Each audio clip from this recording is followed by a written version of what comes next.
Hello everyone, আসসালামু আলাইকুম। সকলকে all job news and education চ্যানেলে স্বাগত জানাই। চলে আসলাম নতুন একটি ভিডিও নিয়ে। ভিডিও শুরুর প্রথমে বলে রাখি, যারা আমার চ্যানেলে নতুন দয়া করে আমার চ্যানেলটি সাবস্ক্রাইব করে দিতে ভুলবেন না।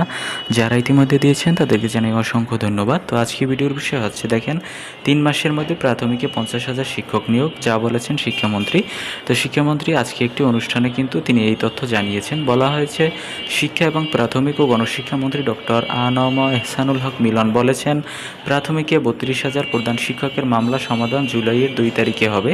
তাহলে আগামী 3 মাসের মধ্যে দেশের সরকারি প্রাথমিক বিদ্যালয়গুলোতে 50,000 শিক্ষক নিয়োগ দিতে পারব। সোমবার 22 জুন নোয়াখালী বিজ্ঞান ও প্রযুক্তি বিশ্ববিদ্যালয়ের 20তম প্রতিষ্ঠা বার্ষিকী এবং ডিনস ও ভাইস চ্যান্সেলর অ্যাওয়ার্ড প্রদান অনুষ্ঠানে প্রধান অতিথির বক্তব্যে তিনি এই তথ্য জানান। তো এর পূর্বেও কিন্তু আমরা বলেছিলাম যে মামলাজনিত কারণে কিন্তু আপনাদের এই নিয়োগটি আটকে আছে। তো এই মামলাটি নিরসন করার জন্য কিন্তু আপ্রাণ চেষ্টা চালাচ্ছে মন্ত্রী। তো মন্ত্রী কিন্তু আজকে নিজেই এই ঘোষণাটি দিয়েছে যে আপনার জুলাই মাসের 2 তারিখের ভিতরে এই মামলাটির কিন্তু নিষ্পত্তি হবে। তাহলেই কিন্তু তারা 3 মাসের ভিতরেই কিন্তু নিয়োগ সার্কুলারটি প্রকাশ করতে পারবে। তো তিনি আরও বলেছেন, প্রধান শিক্ষকের মামলা চলমান থাকায় দেশের 65,000-এর মধ্যে 32,000 প্রধান শিক্ষক পদোন্নতি পায় না। আমি সংসদে বলার পর সেটি আদালতের নজরে এনেছি।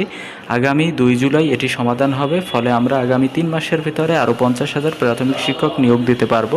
এর পূর্বের ভিডিওগুলোতেও কিন্তু আমি দেখিয়েছিলাম যে প্রাইমারিতে প্রধান শিক্ষক এবং সহকারী শিক্ষকের শূন্যপদ কিন্তু অনেক। তো আপনারা সকলে প্রয়োজনীয় প্রস্তুতি গ্রহণ করুন, যাতে পরীক্ষাটি আসলে আপনারা এক চান্সে আপনাদের চাকরিটি নিশ্চিত করতে পারেন। তো এই ছিল আজকের ভিডিও। দেখা হবে পরবর্তী কোনো ভিডিওতে। সঙ্গে থাকুন আমার চ্যানেলের। ধন্যবাদ সকলকে। আল্লাহ হাফেজ।